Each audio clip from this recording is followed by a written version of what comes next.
Monseigneur, Altesse, Excellences, Mesdames et Messieurs, chers frères et sœurs,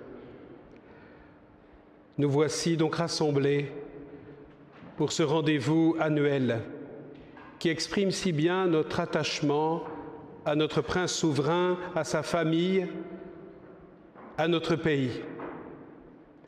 Un rendez-vous attendu, désiré, préparé avec soin, un rendez-vous que nous voulons accueillir avec reconnaissance et célébrer avec tout notre enthousiasme, avec toute notre foi.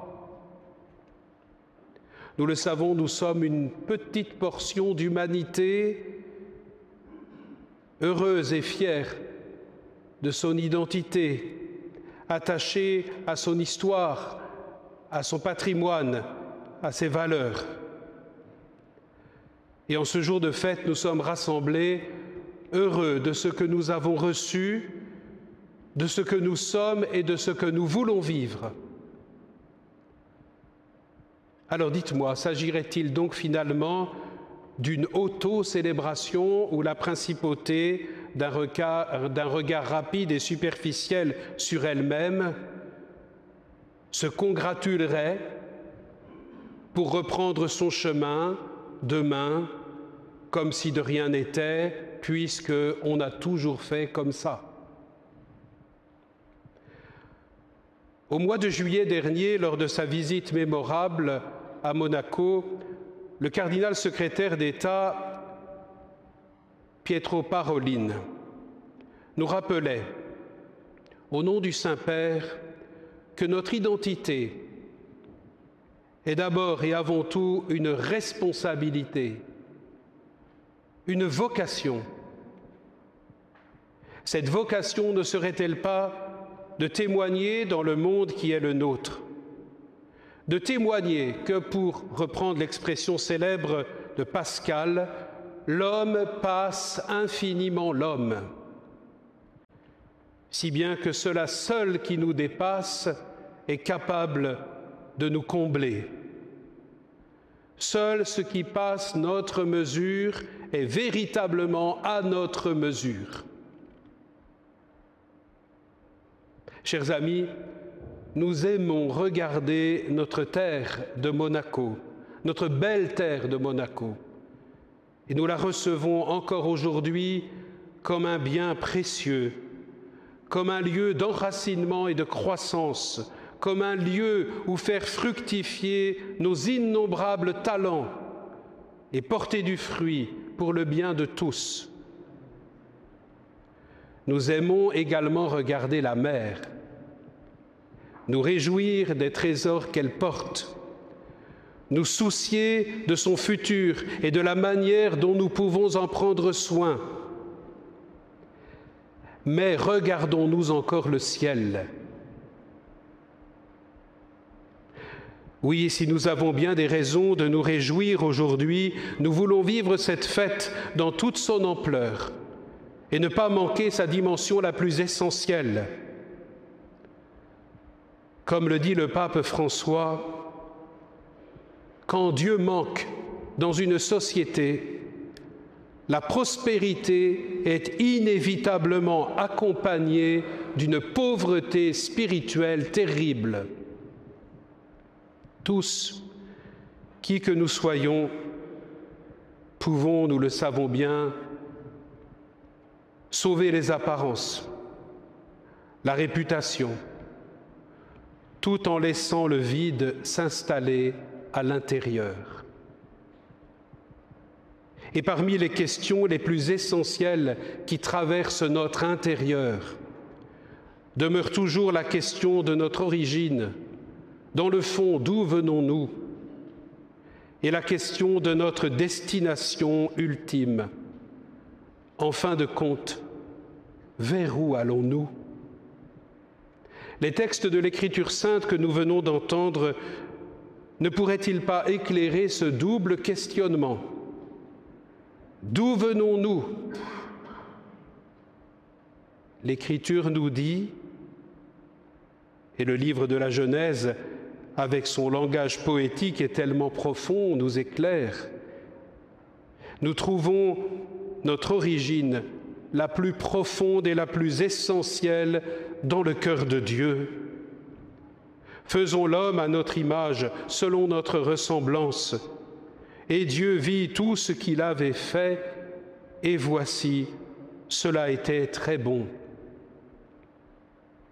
Vers où allons-nous? L'Évangile nous rappelle que, créés par amour, nous sommes faits pour l'amour. Si nous parlons du commandement de l'amour, nous savons que déjà, dans la première alliance que Dieu a voulu nouer avec son peuple, résonnait cette invitation. Écoute Israël, tu aimeras le Seigneur ton Dieu de tout ton cœur, de toute ton âme et de toute ta force. Et plus loin dans l'Écriture, tu aimeras ton prochain comme toi-même. Nous savons que ce premier commandement donné à Israël s'est parfaitement accompli dans le Christ. Comme le Père m'a aimé, moi aussi je vous ai aimé. Aimez-vous les uns les autres comme je vous ai aimé. En Jésus, nous découvrons que le commandement devient une promesse. Oui, un jour, dans le Christ, tu aimeras. Tu as commencé d'aimer et un jour, véritablement, tu aimeras comme tu l'espères, de tout ton cœur, de toute ton âme, de toute ta force, avec l'amour même du Christ et pour l'éternité. Conscient de notre origine la plus fondamentale, renouvelés dans notre espérance que Dieu un jour accomplira toutes ses promesses, nous voulons encore lever nos yeux vers le ciel. Nous l'avons fait il y a peu de jours, au moment de la solennité de la Toussaint. Et c'est dans ce grand mystère de la communion des saints que nous voulons aussi célébrer ce jour de fête.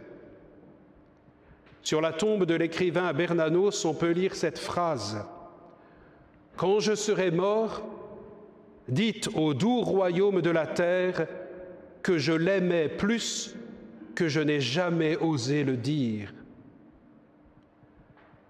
Oui, en ce jour de fête, nous n'oublions pas ceux qui nous sont chers et qui nous ont précédés et qui nous ont aimés parfois plus qu'ils n'ont jamais osé nous le dire. Apparemment silencieux, ils nous parlent encore aujourd'hui. Et nous les retrouverons dans quelques instants dans la grande offrande, la grande célébration de l'Eucharistie, où sans nul doute ils s'offrent avec le Christ, désormais unis à lui, libres d'aimer pour de bon et pour toujours. Dans ce grand mystère de la communion des saints, n'attendons pas pour nous remettre entre les mains de celui qui nous a voulu et créés par amour. N'attendons pas pour répondre à l'invitation de celui qui nous veut avec lui pour toujours. Puisse en ce jour de fête l'amour de Dieu, dont nous tenons la vie, l'existence et l'être, nous garder dans l'humilité des pauvres qui savent encore recevoir, qui savent encore rendre grâce.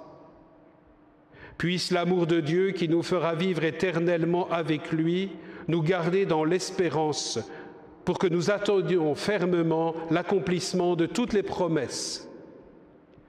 Puisse l'amour de Dieu qui vient à notre rencontre aujourd'hui réconforter tous ceux qui parmi nous ont le cœur lourd, inquiet et incertain. Puisse-t-il également soutenir notre courage et notre patience. Puisse-t-il affermir notre communion et notre solidarité fraternelle pour le bien de tous, pour le bien de notre principauté. Que le Dieu Tout-Puissant et Miséricordieux tourne son regard vers vous, mon Seigneur, vers la princesse Charlène, pour laquelle nous formulons des vœux chaleureux de rétablissement, et sur votre famille. Que Dieu bénisse abondamment la principauté qu'il aime, la principauté qu'ensemble nous voulons aimer et servir.